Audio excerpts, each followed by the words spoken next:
Bom dia, Pai do Senhor. Mais um momento do nosso culto doméstico, a nossa boa palavra.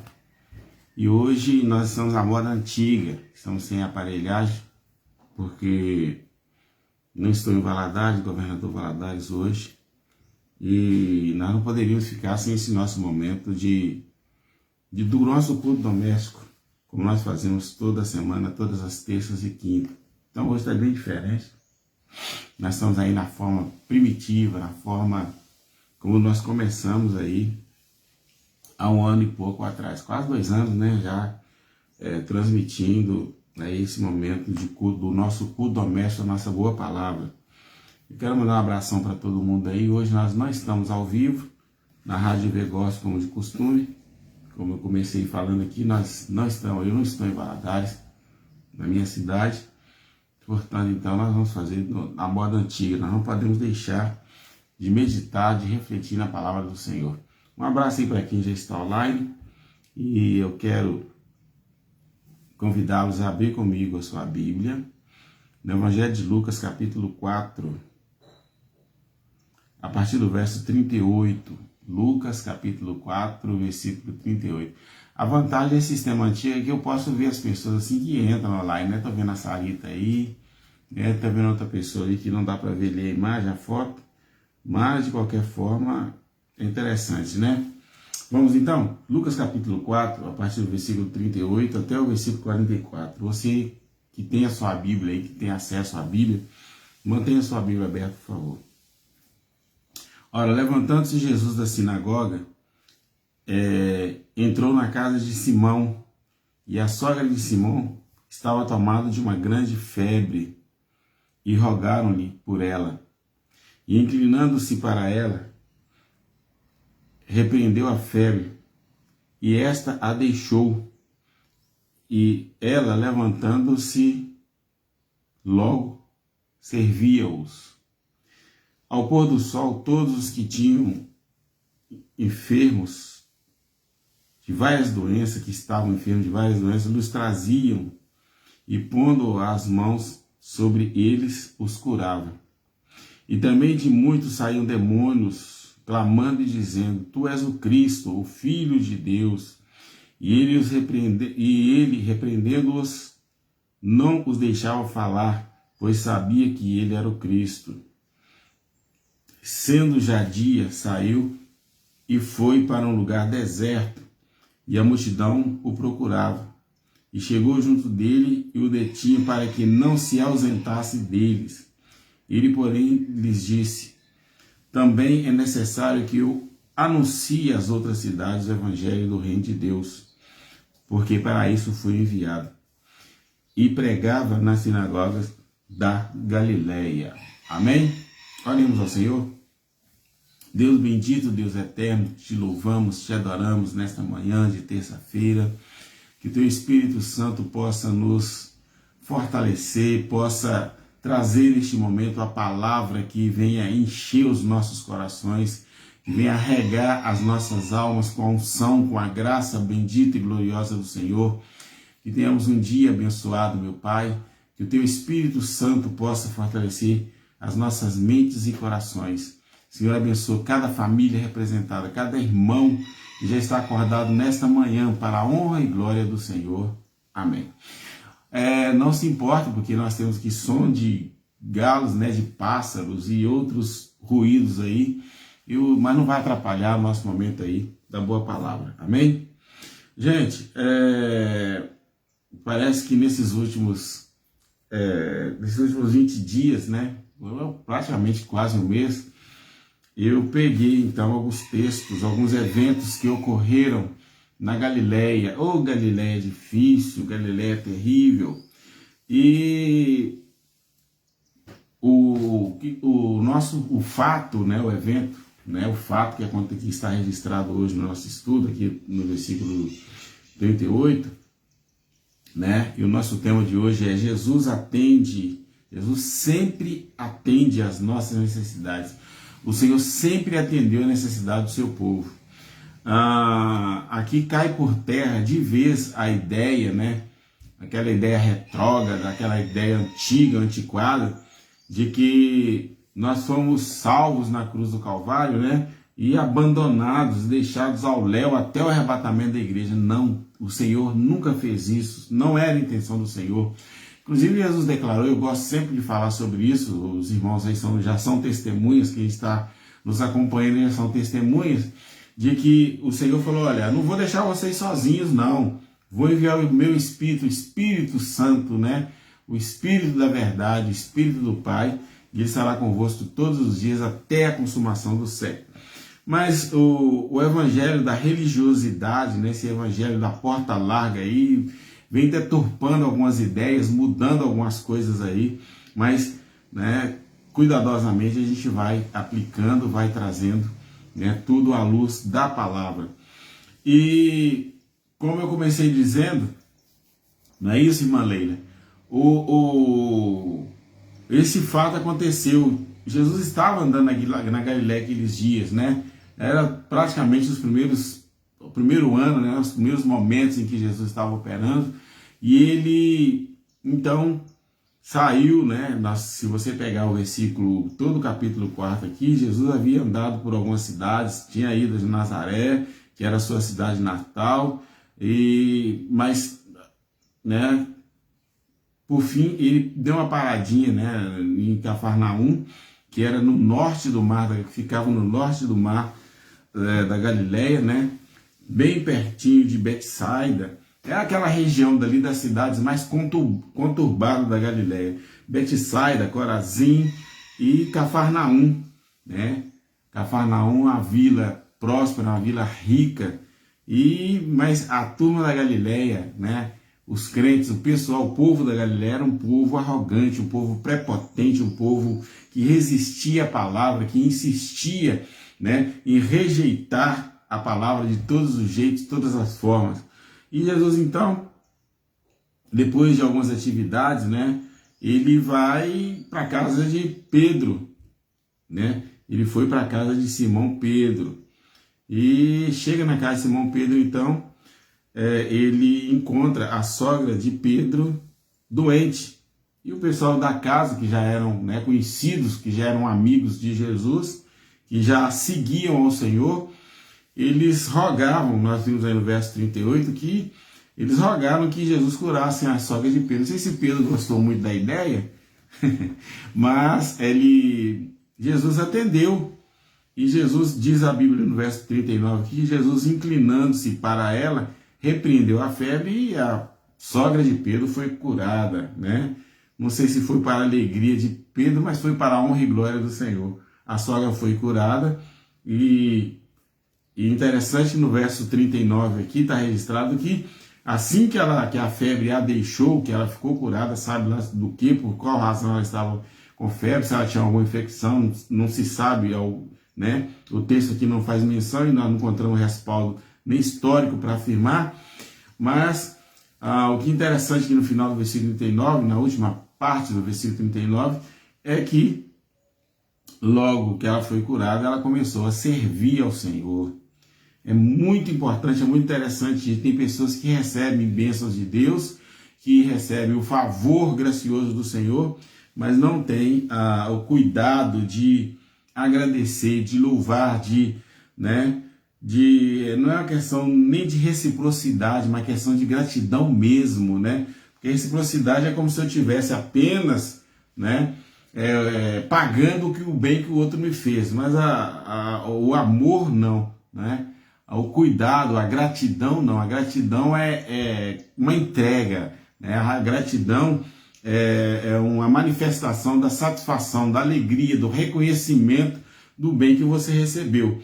E interessante que eu não olho só para essa questão humana, para a questão física, mas eu enxergo aqui, eu consigo ver também a questão espiritual. Deus havia tocado no coração da sogra de Pedro, com certeza, né? A Bíblia não dá o nome, e ela entendeu que Jesus era o Salvador, porque todas as vezes que Jesus operou na vida de alguém, né? São raríssimas exceções no caso dos 9 leprosos que não voltaram para agradecer, mas geralmente ele fazia a obra completa, ele fazia, né, o trabalho completo, ele curava a pessoa e libertava a alma, né? É muito importante a gente nós frisarmos isto, né? O benefício de um milagre, o benefício de um bem que acontece na nossa vida, o maior dos maiores de todos os benefícios, Derli, é exatamente essa questão de a nossa alma receber o bem maior, que é a nossa libertação, que é a libertação pessoal. A salvação é o maior de todos os bens, é a maior dádiva de Deus ao ser humano, ao pecador, ao perdido, é a salvação. E aí a sogra de Pedro, então, no verso 39, ela aparece servindo a Jesus. Deus tem feito milagres na sua vida, Deus tem te abençoado de todos os jeitos e formas. E você tem sido grato ao Senhor, você tem abençoado, você tem sido uma bênção na presença do Senhor, você tem retribuído em forma de gratidão os bens que o Senhor tem feito, porque o Senhor, quando nós nos entregamos a Ele, até por meio do benefício, através do benefício que Ele nos fez, com certeza o Senhor vai continuar operando na nossa vida. Mas o nosso tema aqui é que Jesus sempre atendeu e atende às nossas necessidades. E o texto continua aqui dizendo que no pôr do sol, no finalzinho do dia, no final do mesmo dia, muitas pessoas, depois que ficaram sabendo que Jesus havia curado a sogra de Pedro, que estava na casa de Simão. Simão e Pedro é a mesma pessoa. Então várias pessoas foram ali, receberam a bênção do Senhor. Diz que o Senhor Jesus atendeu a todas. Esse texto encontra-se registrado também em Mateus capítulo 8, capítulo 8. Irmãos, o que me chama a atenção nesta manhã, e eu quero convidá-los a meditar, a refletir, é que Deus tem compromisso com a sua igreja, Deus tem compromisso com o seu povo, Deus tem compromisso com a sua vida. Alguém pode pensar, pastor, mas o Senhor sempre fala nas lives, o Senhor fala sempre nos cultos aí, que o Senhor, ele não...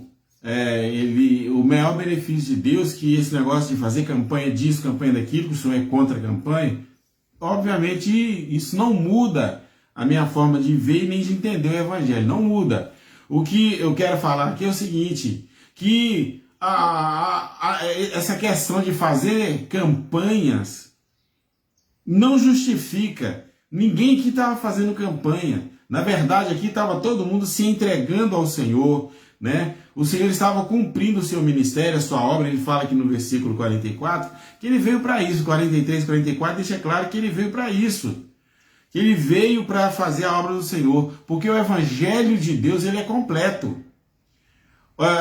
O que nós precisamos aprender e entender é que o Cristo que nos salvou é o mesmo Cristo que cuida do nosso corpo, que cuida da nossa vida social, que cuida da nossa vida financeira, que cuida da nossa vida familiar. E eu quero dizer o seguinte, que Deus só não faz mais na vida da igreja, do crente de hoje.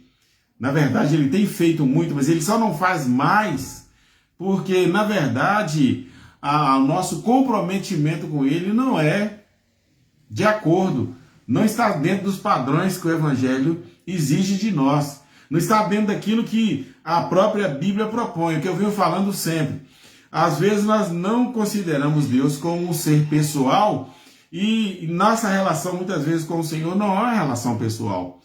O que eu quero dizer com isso? O que nós queremos dizer com isso? Como que um amigo se relaciona com outro? Vai na casa dele, visita, faz refeições juntos, sai para a vida social, sai para o lazer junto. E às vezes com Deus nós não fazemos isso. Deus não participa de um todo na nossa vida, de um tudo na nossa vida. É nesse sentido que eu sempre falo, A nossa relação pessoal com Deus, ela precisa ser melhorada, ela pode ir muito além daquilo que nós estamos acostumados aí. Porque às vezes nós tratamos Deus como um ser abstrato, como alguém que não está, nem sempre está presente. E eu chamo isso de religiosidade.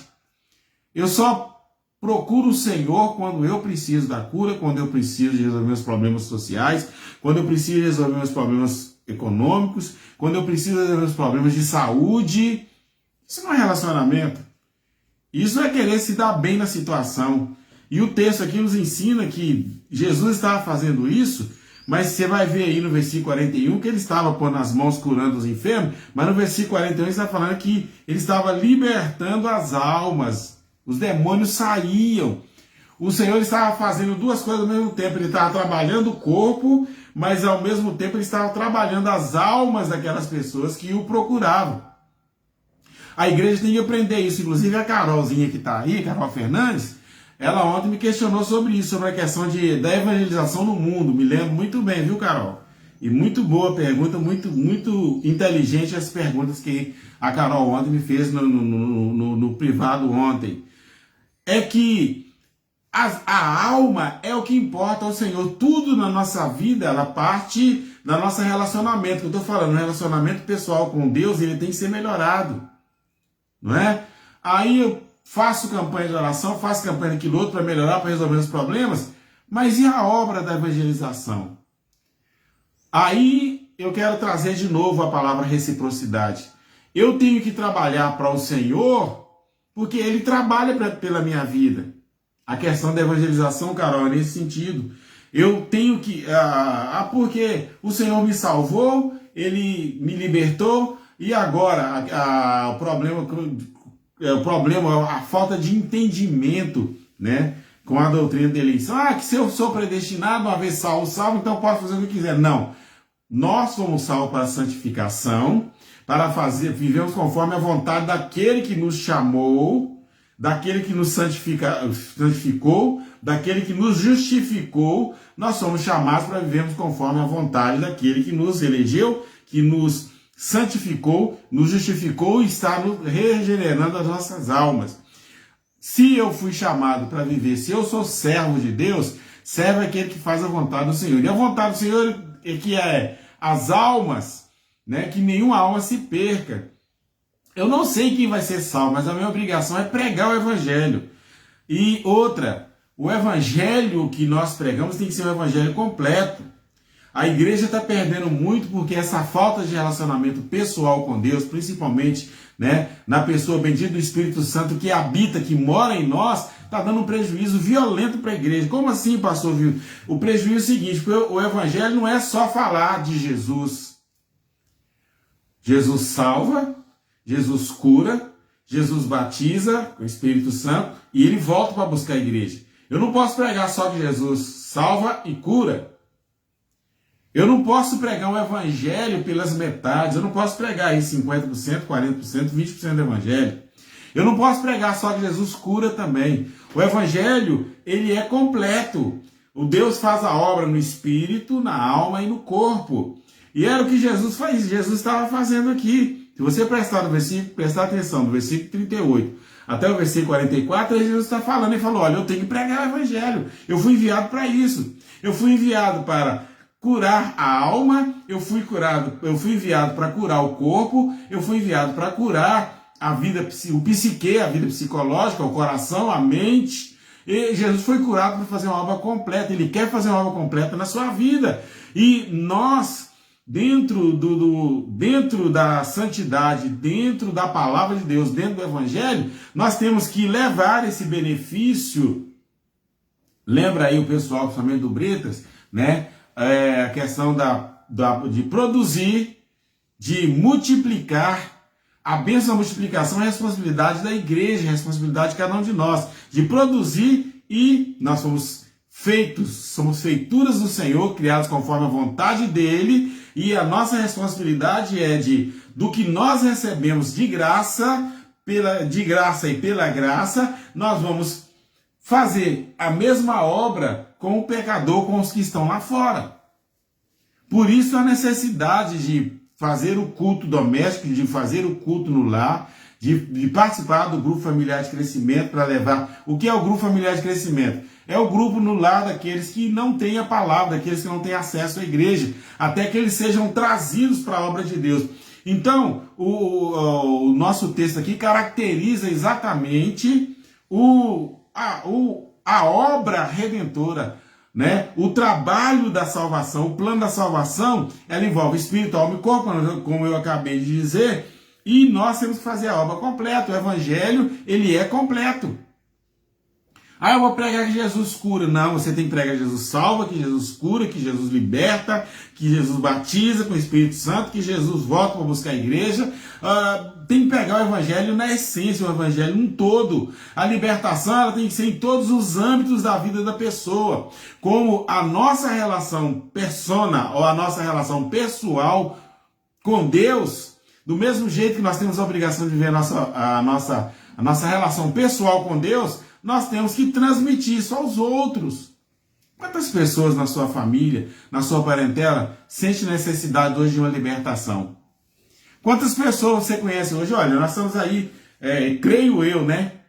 Que nós estamos saindo aí da pandemia. E é óbvio que vai aparecer coisa maior, talvez até pior. Porque nós estamos caminhando para o fim.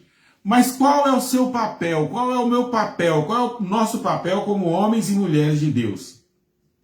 Qual é? É de anunciar um evangelho, não um evangelho pálido, não um evangelho fraco, não um evangelho que não haja, não um evangelho que não mude as vidas das pessoas. Quantas pessoas estão sofrendo problemas sérios aí, de ordem psicossomática? Quantas pessoas estão aí com problemas psicossomáticos? Pessoas que estão aí, né, dominados pelas fobias, dominados por outros males, né, que são males do nosso século, que são males da nossa época. Quantas pessoas estão aí com problemas familiares?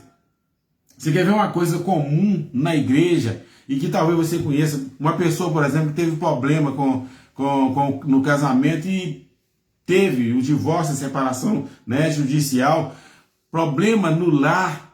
Gente, eu tenho tido a oportunidade, inclusive com a pandemia atrapalhou, nós criamos um grupo aí de ajuda pessoal, né? Nós estamos precisando de investir seriamente nisso. Eu tenho caso na minha família, tive caso na minha família de separação. Gente, quem já passou por este mal de separação, foi esposa abandonada, esposa crente abandonada pelo marido, marido crente abandonado pela esposa.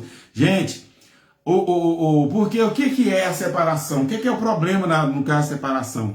A pessoa criou todo um projeto, fez todo um projeto de vida, e quando vem a separação no casamento, ele quebrou, né? Nós estamos fazendo aqui apologia de divórcio. Divórcio não é uma vontade de Deus para nenhum casamento na igreja. Mas acontece. Por isso ele mandou Moisés escrever, olha, coloca aí, se alguém separar se algum homem separar da esposa, dê a ela a carta de repúdio, a carta de divórcio, né, o libelo de divórcio. Agora, só que o seguinte, Jesus criou as regras sobre o divórcio, mandou Moisés escrever. Por quê? Porque o próprio Deus sabe o mal que o divórcio faz na vida da pessoa. Eu já tenho lidado com pessoas, já lidei com pessoas que vêm para a igreja, já divorciaram, algumas dentro da própria igreja, divorciaram. Gente, a pessoa fica arrasada. Sem contar que a pressão que vem, né? Porque divórcio do diabo, a gente sabe que não é a vontade de Deus, mas acontece. É uma coisa que acontece. E é responsabilidade da igreja no evangelho sarar, curar essas pessoas, porque nós temos que entender que cada ser humano tem uma alma. É a mesma questão, a questão do perdão, né? E eu ando um pouco preocupado com a questão do perdão na igreja, tenho debatido, tenho falado muito sobre o perdão na igreja. Por quê? O que é o perdão? Perdão não é falar a você, olha, Dorcas, eu te perdoo, olha Deus, eu te perdoo. Perdão na Bíblia é reconciliação. É reatar os laços, é estar juntos novamente, é voltar ao curso, né? Reconciliação é voltar ao curso normal da vida, porque foi o que Jesus faz. É o que Jesus foi o que Jesus fez comigo e é o que Jesus está fazendo com muita gente. Nós éramos por natureza filhos da ira e inimigos de Deus. No Calvário ele derramou seu sangue, né? Nos perdoou, nos consagrou e nos reconciliou novamente com o Pai, por meio do evangelho, por meio da palavra. Então é interessante entender que o evangelho faz todo esse processo de cura na interior, todo esse processo de cura na alma, todo esse processo de cura no coração, Tem pessoas que moram, que estão ao nosso lado, que vivem conosco, que estão na nossa igreja, ou pessoas que trabalham conosco, né, que trabalham com você, principalmente na empresa onde você trabalha, que precisa de saúde, precisa de cura. Gente que não tem paz na vida. E você tem o Espírito Santo morando na sua vida, você tem o Jesus que selou a sua vida. E assim como Jesus curou a sogra de Pedro, como eu brinquei aqui no princípio, não sei se Pedro gostou muito disso, mas é um sinal dos benefícios que o Evangelho traz para nós. São dádivas de Deus que nós temos acesso, que Deus transmite, que Deus comunica com o seu povo, que Deus comunica. Talvez você, nessa manhã de terça-feira, nesse feriadão aí no país, você tem chorado, tem lamentado, algumas coisas têm incomodado, algumas coisas na sua alma têm causado um desconforto, né? Um incômodo, né? Uma falta de paz terrível na sua alma, mas o Senhor, por meio da sua palavra, por meio do Evangelho, o Senhor muda isso, o Senhor muda a sua história, o Senhor muda a sua situação. Tem gente que diz ter Jesus no coração, mas esse ter Jesus no coração é apenas uma expressão.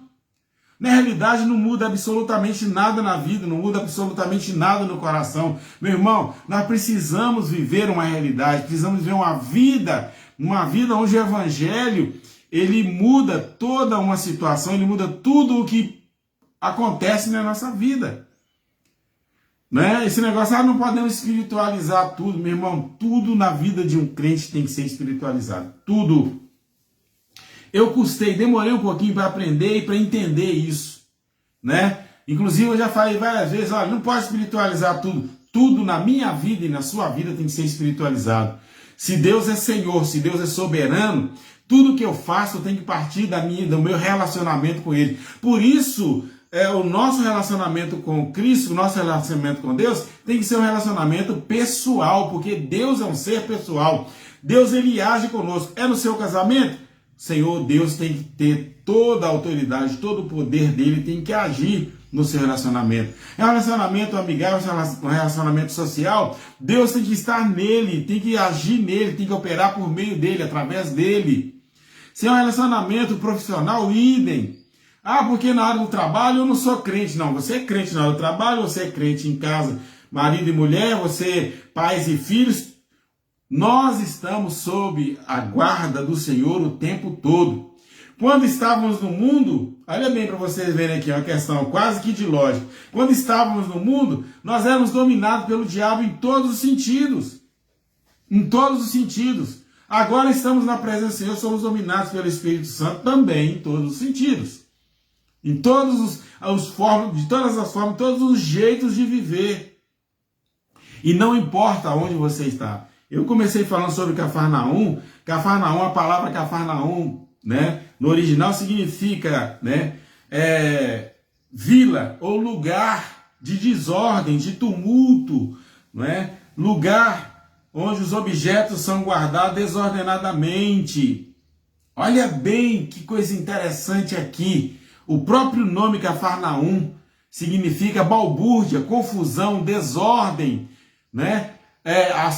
Quando as coisas estão funcionando fora daquela ordem, da ordem que Deus propõe, da ordem que a Bíblia propôs, da ordem que a própria vida exige de cada um de nós.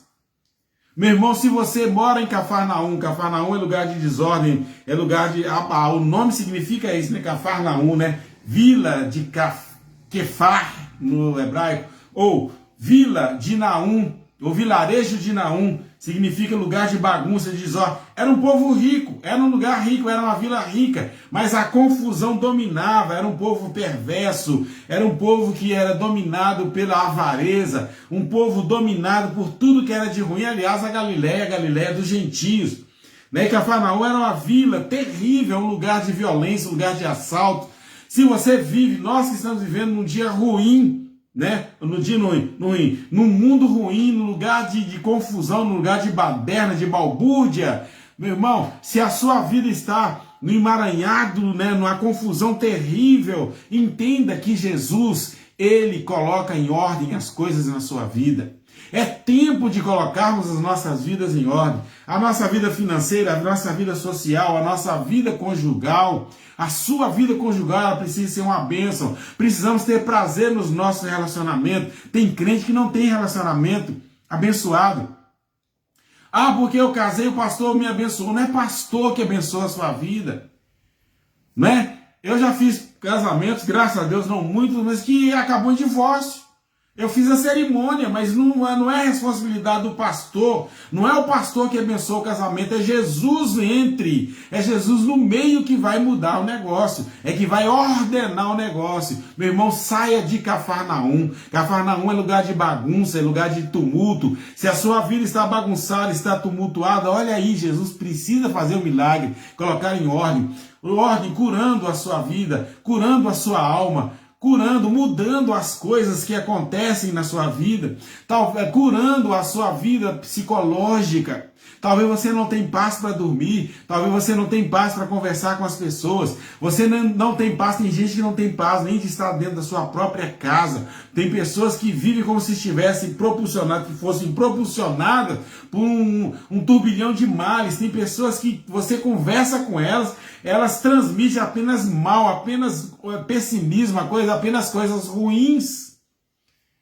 E o Jesus que curou a sogra de Pedro, que curou essa multidão, que repreendeu demônios na vida de muitas pessoas, que libertou a muitas pessoas, é o mesmo Jesus que mora com você, que está na sua casa, que está na sua vida.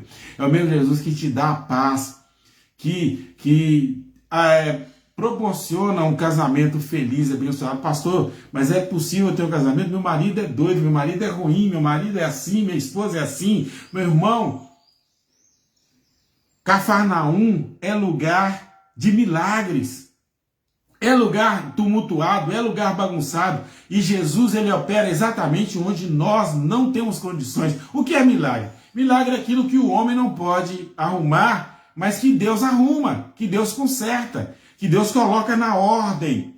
Se Cafarnaum é desordem, você está vivendo um momento de desordem, você está vivendo em Cafarnaum, o Senhor está neste momento, neste presente momento, o Senhor está trabalhando na sua vida, na vida do seu esposo, da sua esposa, Deus trabalhando na vida dos seus filhos para colocar em casa a sua ordem, a sua vida, a sua casa em ordem. Deus está trabalhando para mudar a situação na sua vida. Deus está trabalhando para tirar, para arrancar da sua alma, para arrancar do seu coração. E o termo bíblico é arrebatar, arrancar com força da sua alma e do seu coração tudo que te incomoda, tudo que rouba a sua paz, tudo que impossibilita a sua vida, né? A sua vida, uma vida alegre, porque a vontade de Deus, o propósito de Deus para a vida de cada um de nós, para nossos familiares, para todos que convivem conosco, é paz. Jesus falou, a minha paz eu vos deixo. Meu pai sempre falava isso na pregação dele. A minha paz eu vos dou, a minha paz eu vos deixo. Não vos la dou como o mundo a dá. A paz de Cristo é paz verdadeira. O amor de Cristo é o amor verdadeiro. E nós precisamos, então,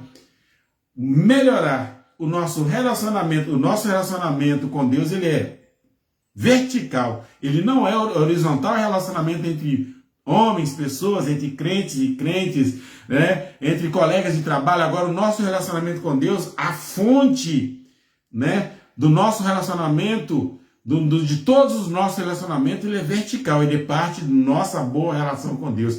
Eu volto a frisar, o nosso relacionamento com Deus não pode ser um relacionamento religioso. Irmãos, em nome de Jesus, abandone religiosidade. Pastor, o senhor fala demais de religiosidade. Então deixa eu falar mais uma vez. Religiosidade é esse processo político que foi criado, principalmente no sistema evangélico, onde o homem aparece e Cristo desaparece. Onde o pastor é o cara, onde o presbítero, os obreiros é os camaradas que manda, que faz e acontece, e Cristo não aparece. Né? Onde o irmão está errado, pecou, a gente pega, coloca ele para fora, exclui e joga ele no mundo, porque Deus não vai fazer mais nada na vida dele. É intimidade dele com Deus, é um relacionamento profundo com Deus, um relacionamento de amor, onde este amor possa, né, exalar o cheiro de Cristo, o odor de Cristo, o amor de Cristo, que possa envolver pessoas. Quantas pessoas na sua igreja estão precisando de um abraço?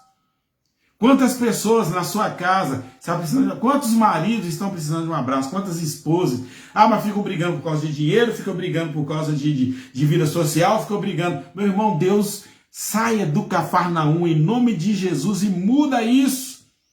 Cafarnaum acabe, peça a Jesus neste momento, nós estamos finalizando aqui, fala, Senhor Jesus, acaba, muda o Cafarnaum, me tira do Cafarnaum, pelo amor de Deus, tira deste emaranhado de confusão que é a minha vida, nos tira nessa balbúrdia espiritual que nós estamos vivendo, organiza, Senhor, as nossas vidas, organiza tudo na minha vida, porque eu quero usufruir do bem que o Evangelho propõe para a minha vida, para o meu coração. Meu irmão, você vai morar nos céus.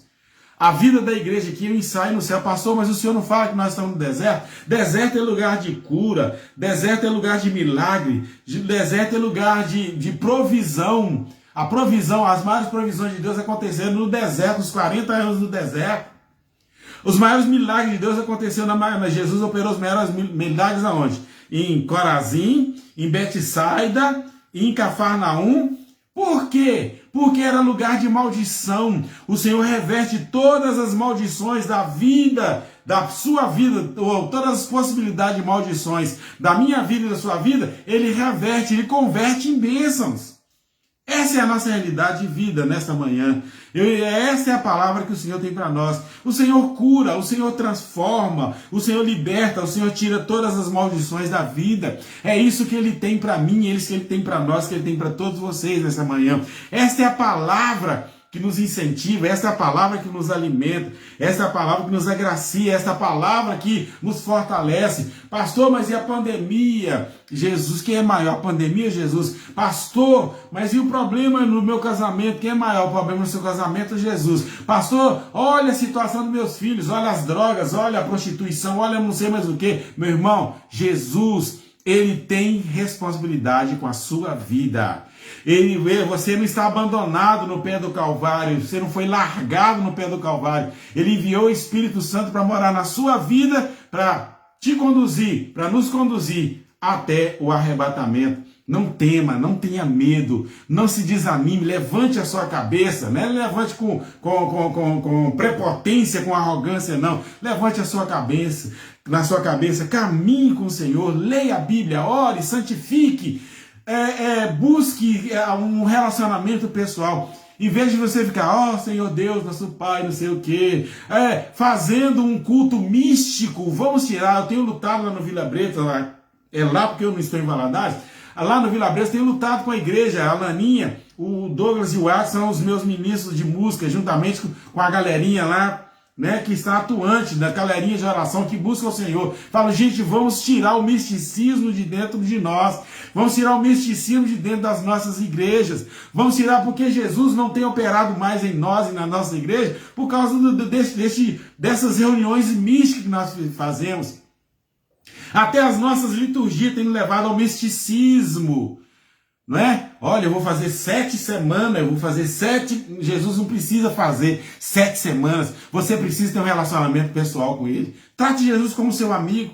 Trate Jesus como o Senhor da sua vida. Trate Jesus como como o verdadeiro cara. O cara da sua igreja não é o seu pastor. O cara da sua igreja não são os presbíteros. O cara da sua igreja não é o líder do seu grupo familiar. O cara da sua igreja não é o ministro, né? Aquele que ministra no ministério do qual você participa, de oração, ministério de louvor, ministério não sei mais o que a gente tem. E tem um monte de ministério. Não são esses caras, não é a liderança da igreja que é o cara. O cara da igreja é Deus. Ele é o Senhor, Ele é o soberano, Ele é o nosso tudo. Irmãos, precisamos voltar à nossa realidade de vida pessoal com Deus. Quer ser abençoado? Seja amigo. Eu aprendi, eu passei por uma crise muito grande na minha vida, principalmente ministerial, em 2003. Não me esqueço. E a minha conversa, quando eu não aguentava mais, chorava, estava entrando em pânico, já pensando em largar o pastorado. Uma bela manhã orando, o Senhor, falei, Senhor, não aguento mais, não aguento, só reclamando. Mais ou menos, eu comecei a orar às 5 horas da manhã, sozinho no templo, fui orando. Quando eu calculo que já eram umas 7 horas da manhã, mais ou menos. O Espírito Santo tocou, é como se ele tivesse tocado no meu ombro e falasse assim, camarada, o que você está fazendo aí? Lembrei de Moisés, o que você está fazendo aí? Você não vai parar com essa agonia, com essa lamúria, com essa lamentação, não? O problema da sua vida é você mesmo. E eu entendi naquela manhã que o meu relacionamento de vida com Deus, eu sentei, eu estava prostrado no púlpito do templo onde eu pastoreava na época, sentei e falei, Senhor, eu não sei, eu só sei pecar, eu não sei resolver problemas, eu não sei tomar decisões, eu não sei nada. Naquela manhã, eu devia ter marcado o dia, mas eu só sei que foi 2003. Naquela manhã, o Senhor tratou com a minha alma, como o Senhor está tratando com a sua alma nesta manhã. Como o Senhor está mudando, a sua história vai ser escrita de forma diferente. A partir de hoje, se você entender que o relacionamento com a sua vida, o seu relacionamento com Deus tem que ser um relacionamento pessoal. Falei, Senhor, a partir daquele dia nunca mais eu orei. Senhor Deus, nosso Pai, que negócio, eu não sei lá no culto. A minha relação foi, Senhor, senta aqui um pouquinho. Quando o negócio enrola pro meu lado, fala, Senhor, senta um pouquinho comigo, vamos bater um papo. Meu irmão, isso é justo. Senhor, senta comigo, vamos conversar aqui. Conversa com Jesus como o Senhor, como você conversa com o seu amigo. Foi assim com Abraão. Deus falou, não pode destruir as campinas do Jordão, né? Sodoma, Gomorra e as outras cidades lá, Zoim, Adma, não pode destruir. Se bater um papo com meu amigo. Jesus teofanicamente veio bater um papo com Abraão. E Abraão falou assim, se tiver 50, tiver 40, tiver 10. Aquilo é conversa de amigos. Converse com Deus como você estivesse conversando com seu amigo. Com respeito, com reverência, mas com amigo. Comprometimento pessoal com Deus. Deus quer que você faça isso. Lembra de Moisés? Moisés orou uma noite inteirinha e Deus não ouviu e Deus não respondeu. Por quê? Porque não foi uma oração, não foi um momento de relacionamento. Irmão, cuidado, a oração tem que ser feita com um relacionamento pessoal. Não seja, e não faça da sua oração reza. Não faça da sua oração um bate-papo mecânico, de palavras bem ajustadas, de palavras bem elaboradas, de textos bem elaborados. A oração não é isso. A oração é alma aberta na presença do Senhor. Quer milagre na sua vida? Seja amigo de Deus. Seja amigo de Cristo. Tenha comunhão com Ele, que a Deus escreveu aí. Tenha um relacionamento íntimo, pessoal com Ele. Faça isso na sua igreja, faça isso com os irmãos da sua igreja, mas faça isso dentro do princípio do Evangelho, porque os milagres, Deus vai curar a sua alma, vai curar o seu corpo, Deus vai curar, né? O seu Cafarnaum vai perder todo o poder, toda a força sobre a sua vida e a graça de Deus manifestará no seu coração. Amém? Que Deus em Cristo te abençoe. Eu quero orar com você, por você. Quero orar pela sua família neste momento. Que tudo na sua vida seja para a honra e glória do Senhor. Amém? Deus, te louvamos nesta manhã. Eu quero abençoar cada família representada. Os que vão assistir depois dessa live, este culto. Que entendam, que recebam pelo poder do Espírito Santo a graça. E entenda, meu Pai, que é tempo de milagres. É tempo de abençoar. O Senhor Jesus sempre atende às nossas necessidades. Sempre atendeu às nossas necessidades. O Senhor está conosco o tempo todo. O Senhor dos exércitos está conosco, como diz no Salmo 46. Abençoe esta esposa, este marido, esses filhos, esses avós, esses tios, esses netos. Abençoe, Senhor, esses familiares, esta parentela. Abençoe, meu Pai, todos que estão participando nessa manhã do nosso culto doméstico. Abençoe, meu Pai, os que estão enfrentando por problemas, né, de ordem socioeconômica, pessoas que estão sofrendo quaisquer tipos de problemas, pessoas, meu Pai, que estão sofrendo com doenças psicossomáticas. Cura a alma, Senhor, cura a mente, o psique, cura, Senhor, os corações aqui presentes, Senhor, que o Cafarnaum, Senhor, possa receber o milagre, né? O amontoado de confusão que acontece em nossas vidas muitas vezes seja resolvido todos os nossos problemas, meu Pai, por meio da manifestação graciosa e bondosa do Senhor. Pai, estamos aguardando o arrebatamento, estamos aguardando a Tua graça bondosa e maravilhosa sobre nós. Continue operando, Senhor, a multiforme graça do Senhor sobre as nossas vidas, sobre os nossos corações, em nome de Jesus. Amém. Turma do Bretas, lembrando aí que hoje às 19h30, nós temos aí o Orando com o Pastor. Eu não estou em Valadares, o pastor Jair, juntamente com a liderança da igreja, vai estar aí apóstolo, vai estar firme, está todo mundo só aguardando, né, calorosamente. E quinta-feira nós estaremos juntos, eu lá no estúdio, lá na minha casa, lá em Valadares, né, ao vivo na Rádio EV Gospel. E não se lembra, saia de Cafarnaum, ou se você estiver em Cafarnaum, clame por Jesus. Tenho um relacionamento pessoal com ele, porque ele vai operar milagres aí em Cafarnaum. Que Deus em Cristo nessa manhã nos abençoe. Abraço para o Nico, abraço para a Maurisa, né? Um abraço para uma galerinha que está conosco nessa manhã. Um abraço, um beijo para todo mundo aí. Até a próxima quinta-feira, se Deus quiser. E não esqueça de compartilhar, né? De divulgar isso aí. A Adrianinha, a Driquinha. Não vou contar para ninguém que eu estou na casa da Drica e ela não está na casa dela. Um beijão para todo mundo aí, né? Para o meu cunhado. Para Carol. Carol, pode me procurar sempre que precisar, tá bom? Um beijão para todo mundo. Pena que acabou, né? É só meia hora, eu ainda extrapolei aqui um pouquinho o tempo aqui, porque a gente não está na rádio, não está aí, né? E daqui a pouquinho você pode entrar lá no canal, nosso canal no YouTube. Pode entrar lá e, se você não inscreveu, inscreva, né? Ica Bretas, que é a nossa igreja. Ica Bretas, entra lá, inscreva-se, bata o sininho. E depois continue a compartilhar todas as nossas lives aí. Que Deus abençoe. Amém. Um beijão para todo mundo. Até a próxima quinta-feira, se Deus quiser.